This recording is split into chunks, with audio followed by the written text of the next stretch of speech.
Hey, I'm Blake Riley, also known as Achillea, and this is the first of some weird kind of show thing that I'm doing here. News or something, I don't know. Yep, let's just get into it and we'll see where we go.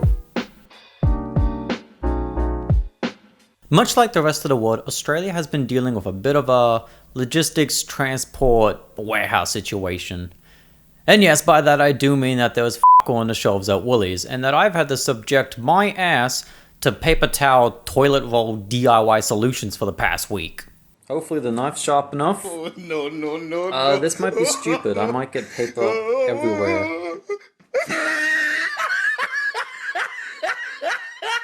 ScoMo out of nowhere recently just announced a proposal to allow under 18-year-olds to drive forklifts. However, within hours of the very same day, the ACT government put out a statement saying that sensible and safe measures to alleviate workforce shortages have been supported, but allowing 16-year-olds to drive a forklift was unanimously rejected by all states and territories. With ScoMo coming out and saying this: "We agreed to proceed no further with the issue of 16-year-old forklift drivers. It's a matter raised with the industry. We had a good discussion about it today, and that is not something that we believe collectively that should be pursued at this time."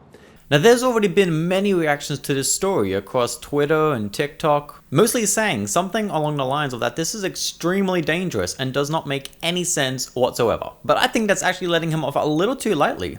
The reason that we're in this position to begin with is inadequate COVID safety measures that have not been put in place, that unions have been asking for since day one. But rather than actually addressing those issues, putting safety measures in place for the risk that's actually associated with these jobs, it seems that ScoMo would rather just throw children at the issue and call that a day. And there's angst in workplaces across the country, prompting unions to request an urgent meeting with the Prime Minister. This is a national emergency. The ACTU calling for free rapid tests for all Australians, paid pandemic leave for close contacts in the workplace, an upgrade to mask requirements, and financial support for COVID-affected workers and businesses. Instagram have just announced to be rolling out a new subscription feature onto the platform. This would allow creators to bring in a steady flow of income in much the same way as YouTube or Twitch does. As stated on their website, starting today, we're beginning to test subscriptions with a handful of creators who will be able to set a monthly price of their choice, unlock a subscribe button on their profile, and offer following benefits to their subscribers. Subscriber lives. Creators can broadcast exclusive lives to their subscribers, allowing them to engage more deeply. Subscriber stories. Creators can create stories just for their subscribers, allowing them to share exclusive content and to use interactive story stickers with their most engaged followers only.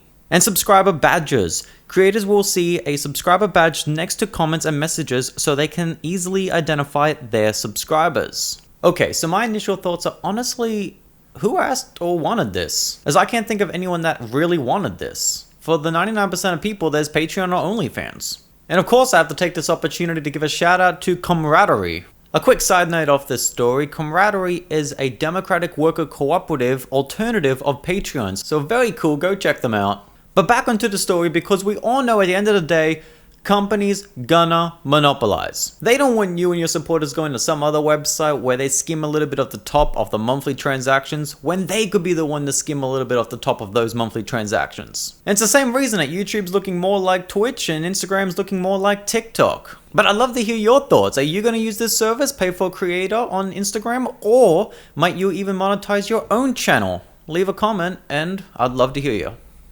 CORBEVAX is a new COVID-19 vaccine that isn't like any currently out there, and that is because it is patent-free. To break that down, usually what happens in the medical field is when a new vaccine is created, the company or team that created it will file for a patent, meaning they own the sole right to do as they please with their new vaccine. In other words, it allows them to make bank off of their new vaccine because they can either be the sole distributor of that vaccine or they can license it out for as much money as they want if you want that vaccine. However, CORBEVAX is different. As I said earlier, it is patent free. This means that the team that actually developed it made it so that the intellectual property can be used by anyone anywhere around the world. And if this sounds familiar, this is the exact same thing that happened with the polio vaccine in 1955. Who owns the patent on this vaccine?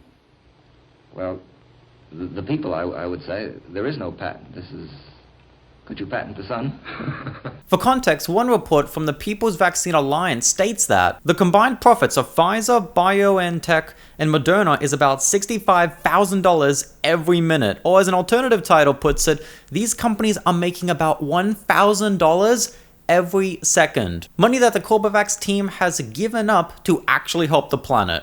Unfortunately, to this day, CORBEVAX team still hasn't received any funding at all from any of the major wealthiest countries in the world, actually getting most of their finances from private industry and individuals, with a $1 million donation coming from a vodka company called Tito's Vodka. Australia Day is a contentious topic that comes up every year. For some, it's a day where you wear the Australian flag as a cape while you're on the beach having a barbie with your mates, whereas for others, it's a day of sorrow and pain. For my international viewers out there that aren't too familiar with Australia Day and what it represents, Australia Day, also known as Invasion Day depending on who you ask, is the day in which the first fleet from the United Kingdom landed in Australia on January 26, 1788. Okay, now here's the part that I want to get across real quick. You see, in much the same way that Australians mourn and pay respect on Anzac Day, that is much the same feeling that many First Nations people in Australia feel about Australia Day or Invasion Day. Well, except, you know, the difference is that we don't have people running and screaming around and saying, forget about it, that was ages ago. Depending on when I upload this video, it's very likely that Australia Day will be just around the corner, so I just want to make this little segment at the end of my first video to just point out and to ask maybe, just to take a moment and be a little bit more considerate and be a little bit more understanding of what this day represents and what it means. Just maybe like try to compare it to Anzac Day or something else in which you can relate to try and understand where they're coming from. Okay?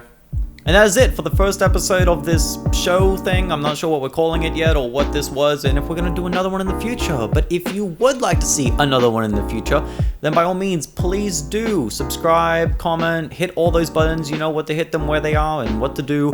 I'm on all the socials. I think it's Achillia. If you don't see Achillia, then I'm not there. If you see Achillia, then I'm on it. That's, you know, Twitter, TikTok, Facebook. I've got it all. And with that, I may see you again. Hopefully. Have a good one.